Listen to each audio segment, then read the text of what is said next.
On a été interrompu une deuxième fois. C'est pas grave, allez-y. Donc, qu'est-ce qu'on a dit? Donc, si cette courbe était proche de la première diagonale, ben, on va dire qu'elle est proche d'une situation où il n'y a pas de concentration. Et c'est le cas. Si maintenant cette courbe de Lorentz passait par là, par cette région, qu'est-ce qu'on va dire? En fait, elle va être proche d'une situation où il y a une inégalité extrême. Ça fait? Donc maintenant, selon ce graphique, selon ce schéma, on voit qu'il y a des inégalités dans la distribution des salaires, mais qui est faible. Maintenant, quel est le niveau précisément? Ben, on va calculer l'indice de Gini.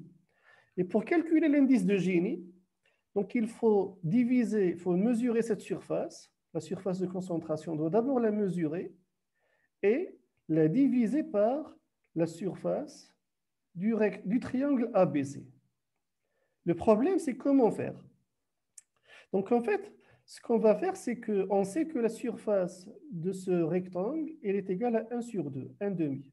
Pourquoi? Parce que la surface de ce carré, c'est 1 multiplié par 1, et le triangle ABC, c'est juste la moitié de ce carré. Donc la surface de ce triangle, c'est la moitié de 1, c'est 0,5. Donc en fait, on doit prendre, pour trouver la surface de concentration, on doit prendre la surface du triangle qui est égale à 0,5 et on doit enlever la surface de ces trapèzes. Regardez, on appelle ça trapèze, شبه منحرف. Regardez, ici vous avez un trapèze, شبه منحرف. Ici vous avez un trapèze. Ici vous avez un trapèze. Donc on doit prendre la surface de tout ce triangle ABC et on doit enlever la surface de tous ces trapèzes. Donc même ce triangle, on peut le considérer comme un trapèze. Donc si on retire toutes ces surfaces, de la surface du triangle ABC, il va rester la surface de concentration. Est-ce que vous avez compris cette approche? باش نحسبوا هذه المساحه هذه شنو خصنا نعملوا؟ ناخذوا المساحه ديال هذا المثلث كامل ونحيدوا المساحه ديال هادو كتسمى شبه منحرف ديال هاد المجسمات هادو. نحيد هاد المساحه ونحيد هاد المساحه ونحيد هاد المساحه غادي تبقى لي في الاخر المساحه ديال الكونسونطراسيون. صافي؟ est-ce que c'est clair? Oui, monsieur, c'est Oui. clair. Maintenant, comment calculer la surface, comment mesurer la surface d'un trapèze? Donc là, vous avez, rappel, l'aire d'un trapèze. Donc vous avez ici en bleu foncé un trapèze. Donc on appelle ici cette partie, on appelle ça la petite base. Sa longueur elle est petit b.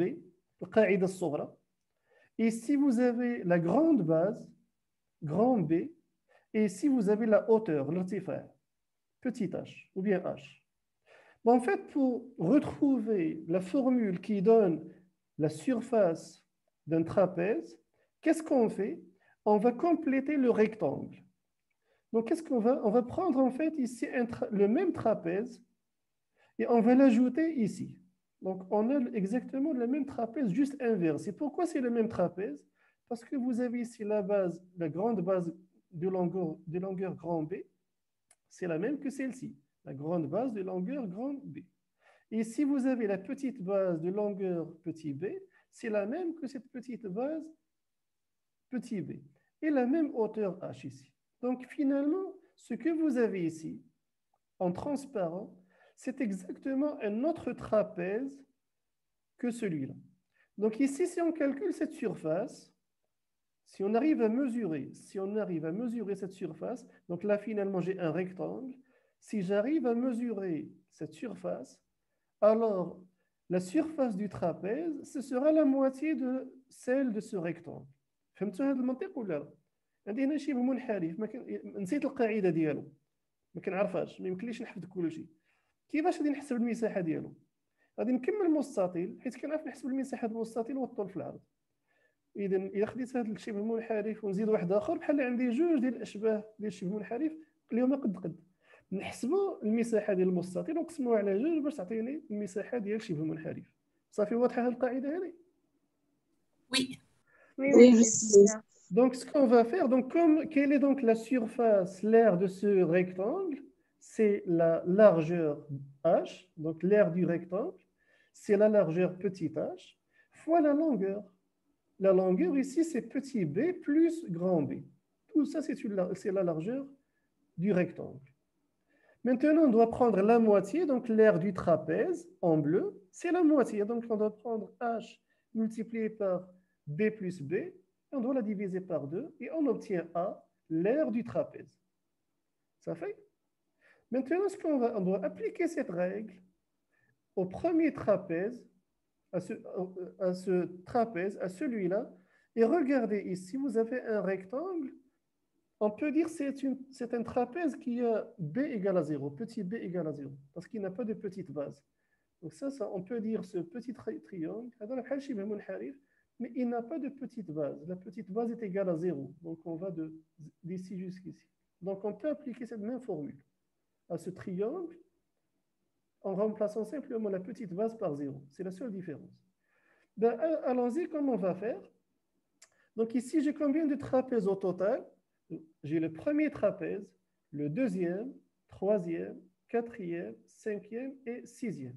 Donc dans un tableau, donc on arrive à la fin, dans un tableau, j'ai le trapèze 1, le trapèze 2, le trapèze 3, etc. jusqu'au trapèze 6. On doit calculer l'aire de chaque trapèze et à la fin, on doit les additionner. Comment calculer l'aire AI du trapèze numéro I? Donc, cette RAI, vous avez la formule A. Donc, il faut trouver la valeur de H, la valeur de B, la valeur de B, calculée et divisée par 2. Donc, quelle est la hauteur du premier trapèze HI? Donc, si on regarde ici la hauteur, on va considérer que ce rectangle, ce triangle, c'est un trapèze.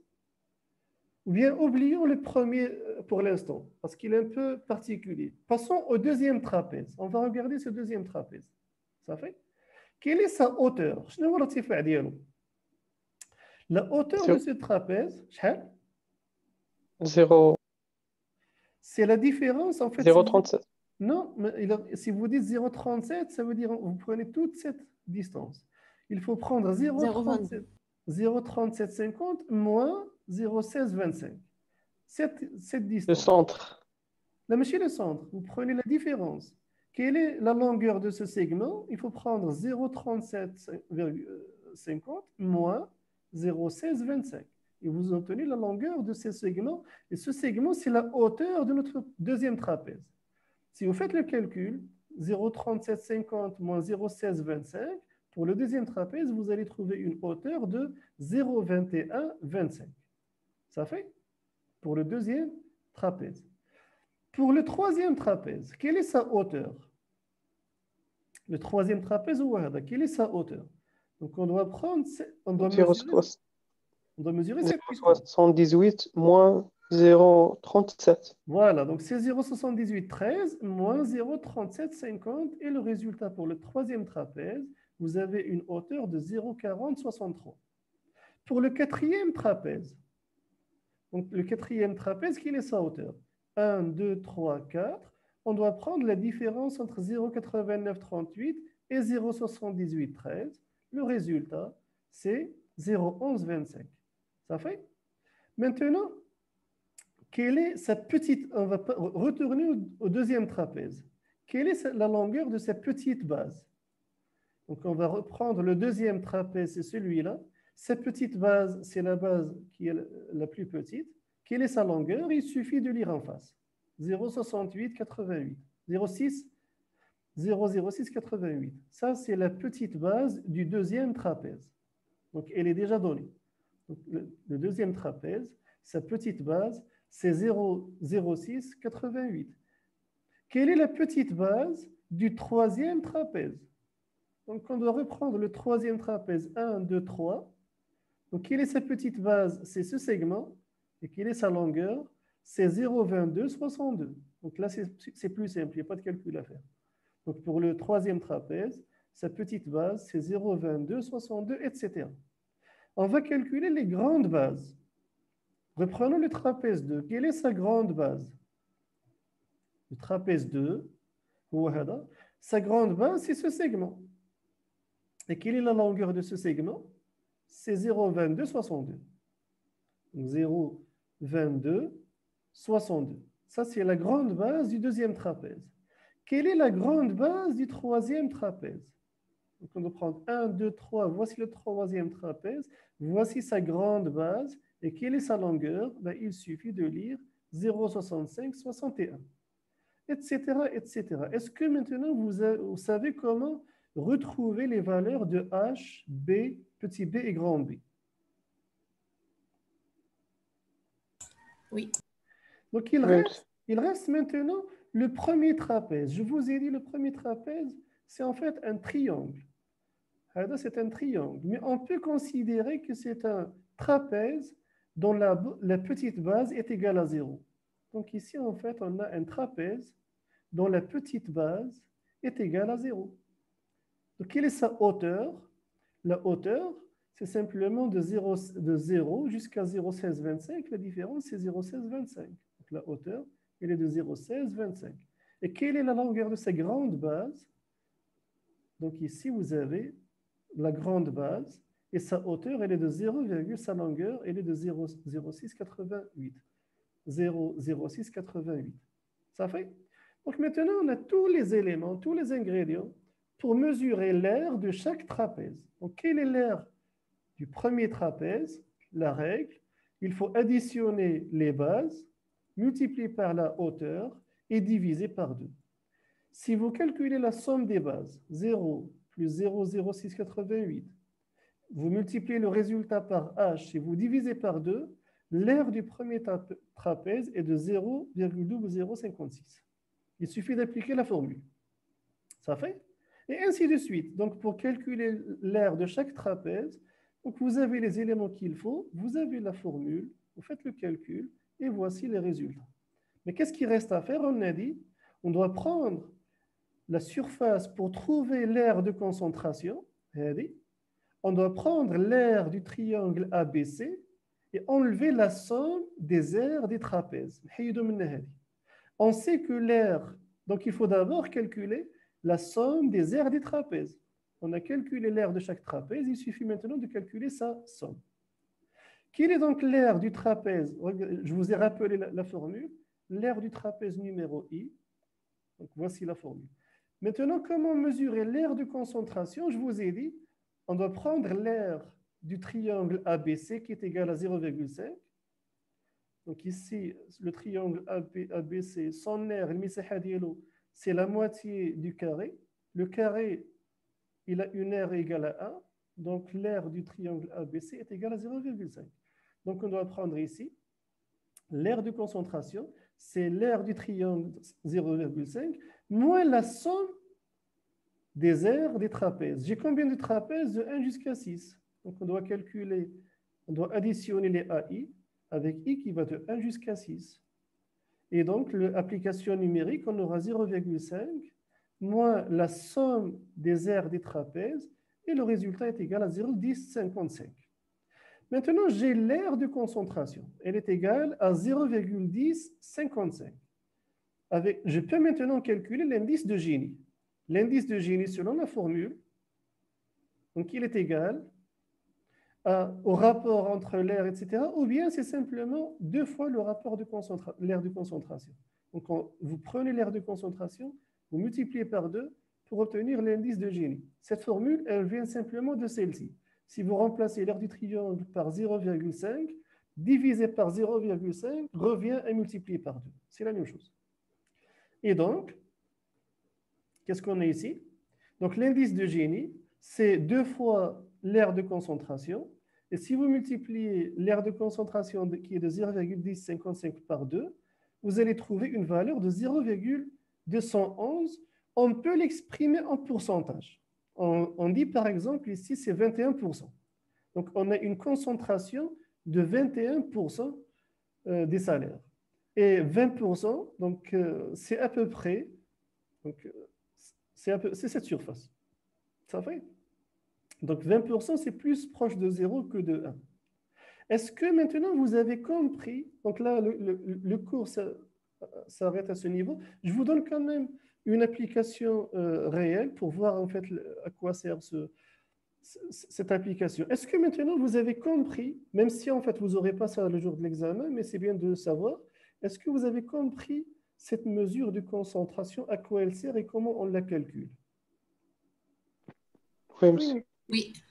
Bien, donc maintenant, regardez, parce qu'il faut bien vous persuader, vous convaincre que ce que vous êtes en train d'apprendre, il sert dans la vie de tous les jours.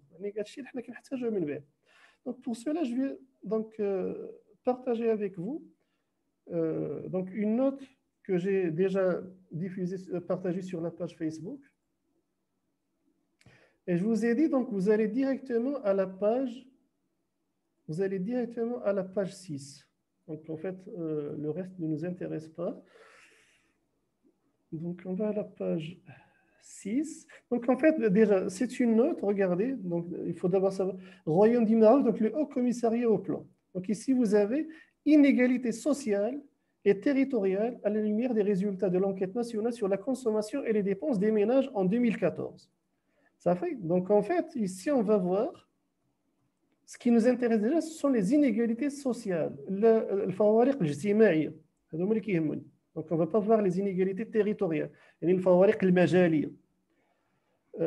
Donc, donc, c'est un document qui a été publié en 2016 suite à une enquête réalisée par le HCP, le Haut Commissariat au Plan, en 2014. Ça fait? Donc ici, on va voir directement l'évolution. Donc la page 4, 5 et voici la page 6. Voilà, donc vous avez ici niveau et évolution des inégalités des niveaux de vie. Les niveaux de vie. يعني كل واحد كيفاش المستوى ديال الحياة. Donc là quelque part vous allez trouver donc ça c'est déjà l'intitulé et vous avez ici un ils vont voir سأعطيكم معلومة واضحة.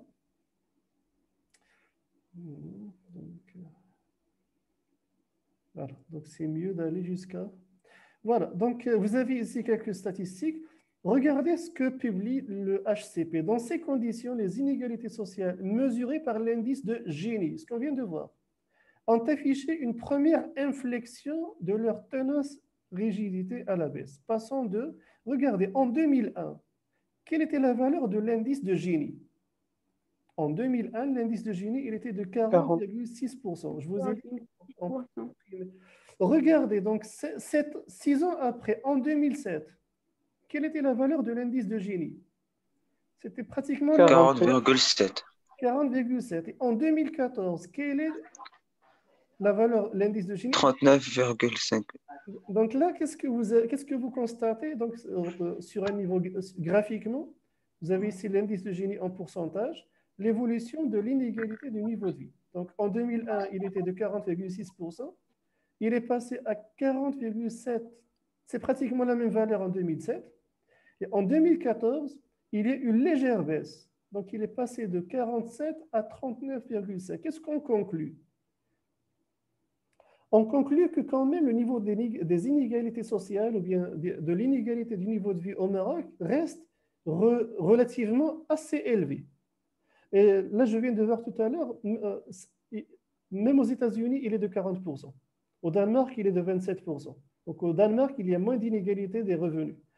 Par contre, au Maroc, bizarrement, c'est la même chose que les États-Unis, c'est d'environ 40%. Donc c'est un indice qui est assez élevé.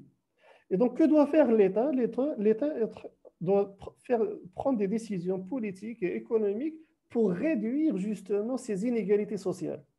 Et comment faire? Il faut développer l'emploi, il faut investir dans la formation et dans la santé, par exemple. Ça fait, est-ce que maintenant vous avez compris l'utilité de cet indice de Gini? Oui, c'est compris. Bien. Donc, sur ce, donc on arrive à la fin de notre cours de statistique descriptive. Malheureusement, on n'a pas eu le temps d'aller jusqu'au 3e chapitre, déjà parce que je me suis absenté 3 fois donc, pour des raisons de santé. Et donc là, j'imagine, donc l'examen va porter que sur les 2 premiers chapitres, sur le chapitre 1 et sur le chapitre 2. Je vais continuer à préparer le chapitre 3 et le mettre sur la page Facebook pour ceux qui seraient intéressés par aller plus loin. L'examen va porter donc sur le premier et le deuxième chapitre. Donc, il va prendre exactement la même forme, pratiquement les mêmes questions que les années précédentes. Donc là, j'ai partagé sur ma page Facebook ce matin donc, les examens corrigés des années précédentes, les TD corrigés des années précédentes et le TD que nous allons faire mercredi et vendredi prochain. Donc, il n'y aura pas de surprise. Donc, l'examen va se présenter sous forme d'un QCM. Je vous montre le QCM de l'année dernière. Partager. Pour que les choses soient claires. Donc, partager. Voilà. Donc, le QCM ressemble à ça. Donc là, vous avez un QCM corrigé. Donc, regardez. Donc là, première chose, vous avez une grille à droite. Je vous ai mis ne rien cocher dans cette case. Donc, il n'y a rien à cocher parce qu'en fait, moi, je vais le faire manuellement moi-même. Ce que je fais, en fait, je vais prendre le code apogée et le cocher ici, mais je le fais moi-même. Sinon, en fait, les étudiants vont créer des erreurs ici. Donc, vous renseignez juste votre nom, prénom, numéro d'examen et code apogée. Il faut savoir que pour passer l'examen, il faut d'abord s'inscrire sur le site de la faculté. Il faut d'abord s'inscrire.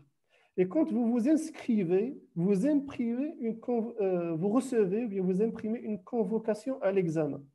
Le jour de l'examen, vous devez avoir sur vous votre carte d'étudiant ou bien à défaut l'attestation d'inscription et la convocation. Dans votre convocation, vous avez le calendrier des examens, le lieu, la date, etc. Et sur cette convocation, vous avez les informations qu'il faut, nom, prénom, numéro d'examen et code apogée.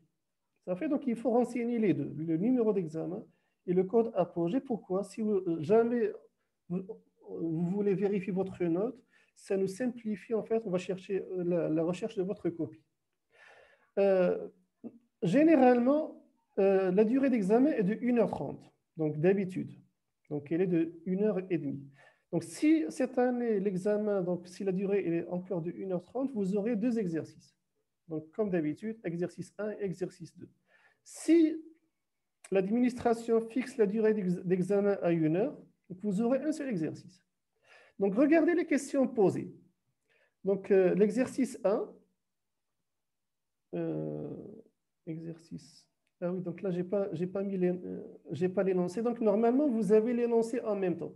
Donc là, comme c'est la correction, il n'y a pas d'énoncé.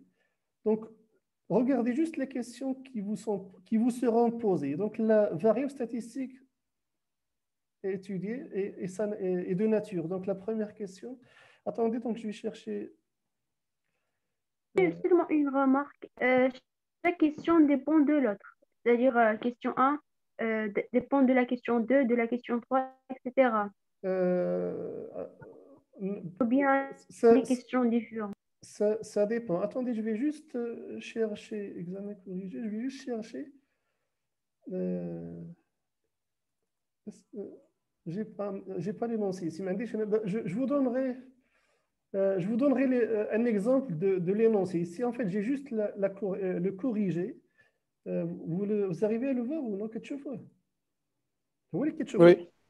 Oui, mais Donc, regardez, par exemple, la première question, c'était sur la nature de la variable. Donc, on a vu qu'une variable, elle est ou bien quantitative ou bien qualitative. Lorsqu'elle est quantitative, elle est discrète ou continue. Et lorsqu'elle est qualitative, elle est ordinale ou bien nominale. Alors, regardez, ici, vous avez 4 choix. Vous choisissez, est-ce qu'elle est nominale? Est-ce qu'elle est qualitative nominale? Est-ce qu'elle est qualitative continue? Est-ce qu'elle est quantitative? Donc, est-ce qu'elle est qualitative nominale? Est-ce qu'elle est quantitative continue? Est-ce qu'elle est qualitative ordinale? Est-ce qu'elle est quantitative discrète? Donc, pour répondre, vous choisissez une seule réponse parmi les 4 et de préférence, vous colorez la case. Pourquoi? Parce qu'on va scanner les copies et on va les corriger à l'aide d'un logiciel. Donc, la première étape, c'est de scanner, transformer votre copie en PDF. Et pour que le logiciel arrive à lire, il faut que, de préférence, que la case soit colorée. Ça fait que le كامله باش ملي نديرو السكانر ما يكونش اللوجيسيال عنده مشكل ما تبانلوش. صافي. Attention, donc moi j'utilise un logiciel différent du logiciel de la faculté. أنا خدام واحد logiciel بدل هذه الكلية. Donc ici en fait mon logiciel, celui sur lequel je travaille, il donne les réponses dans un ordre aléatoire entre les copies. En fait, vous avez des ordres. Première copie, vous avez cet ordre, mais dans une autre copie, vous avez les mêmes réponses, mais dans un ordre aléatoire. فهمتوا شنو كنقصد ولا لا؟ يعني Oui. التجويبه راه كيكونوا هما بالضبط. Oui. على حسب الاوراق الترتيب كيتبدل بطريقه عشوائيه. Donc si jamais vous voulez changer de copie le jour de l'examen, faites attention à l'ordre des réponses. Donc cochez la case correspondant à la bonne réponse et oubliez l'ordre. Ce n'est pas parce que ici la bonne réponse est la quatrième que dans une autre copie, la bonne réponse est la quatrième. C'est la quatrième. Parfait. Donc dans une autre copie, la bonne réponse est peut-être la première. Pourquoi en fait je fais ceci? Ça évite le jour de l'examen des problèmes de triche, etc. Donc ça fait, donc ça c'est la première question, c'était sur la nature de la variable. La deuxième, c'est en fait le bon graphique. Donc on vous demande de représenter graphiquement les effectifs cumulés croissants. Je vous propose 4 graphiques. Donc le graphique A, le graphique B et le graphique C, ou bien aucun de ces graphiques n'est correct. Donc il suffit de cocher la case correspondant au bon graphique. Donc la question d'après, donc vous avez le nombre au moins. Donc quel est le nombre au moins? Donc les effectifs cumulés décroissants. Donc vous faites le calcul sur le brouillon et vous cochez la case correspondant à la bonne réponse. Donc ici vous avez le nombre au plus, les effectifs cumulés croissants. Vous faites le calcul dans le brouillon, je vous propose 4 réponses et vous choisissez la bonne réponse. Ensuite, je vous demande de calculer la moyenne arithmétique. Donc la moyenne arithmétique, vous avez 4 réponses et vous choisissez la bonne. Je vous demande de calculer l'écart type selon la formule de Koenig-Huygens. Ça veut dire pour calculer l'écart type, il faut d'abord calculer la variance, appliquer la racine carrée, mais pour calculer la variance, vous utilisez la formule réduite. Donc là, si on vous impose une méthode, il faut calculer la variance à l'aide de cette méthode, sinon vous avez la liberté. Ensuite, je vous demande de calculer le coefficient de variation, donc l'écart type divisé par la moyenne. Ensuite, le coefficient d'asymétrie et le coefficient d'aplatissement. Donc regardez, c'est vraiment très simple. Donc il n'y a pas d'interprétation, il y a juste des calculs à faire et cocher la case correspondante.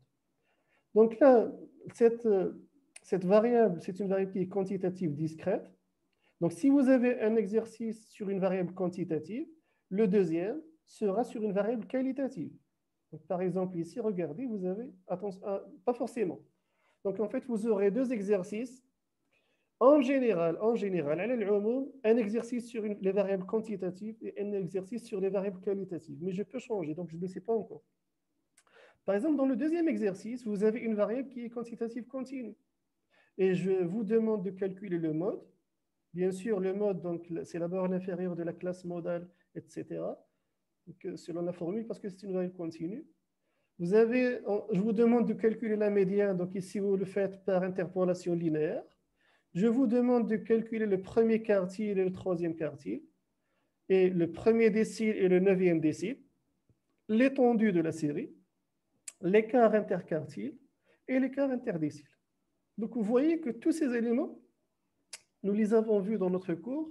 On va les voir mercredi et vendredi en TD.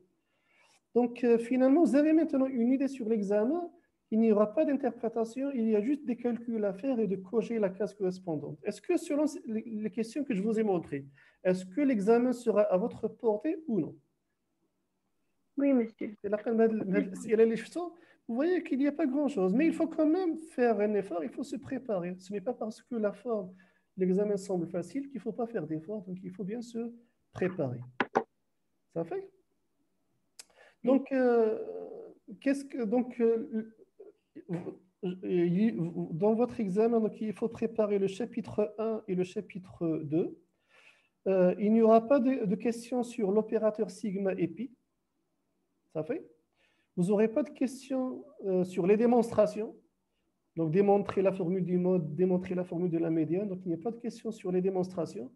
il n'y aura pas de question sur les propriétés, ni de sigma, ni de la moyenne, ni de la variance, les propriétés que nous avons vues. Donc, il suffit de faire des calculs et de cocher la case correspondant à la bonne réponse. Est-ce que c'est clair pour tout le monde? Oui. Oui, monsieur. Bien. Donc, ce matin, j'ai partagé sur ma page Facebook. Donc, vous avez le cours complet, la dernière version. Vous avez les vidéos au format MP4 pour ceux qui veulent les télécharger au lieu de les voir sur YouTube. Vous pouvez les télécharger sur une clé USB et les regarder sur une télé. Donc, vous avez tous les vidéos dans ce fichier. Je vous ai mis également tous les examens avec leur correction des années précédentes. Et je vous ai mis les TD avec leur correction des années précédentes. Vous avez tout ce qu'il faut pour préparer votre examen. Maintenant, je commence à m'inquiéter parce que je ne sais pas si tous les étudiants arrivent à suivre mon cours. Donc, je n'ai aucune idée sur le nombre des étudiants qui suivent le cours. Donc, s'il vous plaît, ce que vous allez faire, vous allez partager ces informations dans les groupes, dans les réseaux sociaux, dans vos groupes. Si vous avez des groupes WhatsApp, Facebook, etc., donc vous partagez l'information. Comme ça, ceux qui n'ont pas eu la chance de suivre le cours, ils pourront encore le faire. Donc, ce n'est pas trop tard. Il reste encore. La date de l'examen va certainement changer d'après l'intervention du vice-doyen chargé des affaires pédagogiques. Donc, le conseil de faculté va se réunir mercredi et la date des examens va certainement être reportée. Ça fait? Donc, alors les examens, ils vont pas commencer le 9 février. Je crois qu'il est fort possible.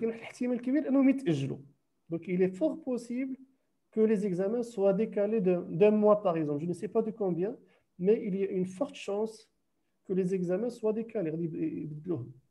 Ça fait, donc ça, c'est quelque chose, ça dépend de l'administration. Donc, moi, ce qui m'inquiète, c'est que je ne sais pas si tous les étudiants ont pu suivre. Donc, pour ceux qui n'ont pas pu suivre, donc vous partagez avec eux toutes ces informations. Donc, ils n'ont rien manqué. Il y a les cours enregistrés, il y a les supports, etc. Donc, et je vous dis, donc, si jamais vous avez encore des difficultés, donc, de toute façon, il nous reste encore mercredi et vendredi pour les TD. Si vous avez encore des difficultés, si quelque chose n'est pas clair, je suis tous les jours à mon bureau de 9h à 14h.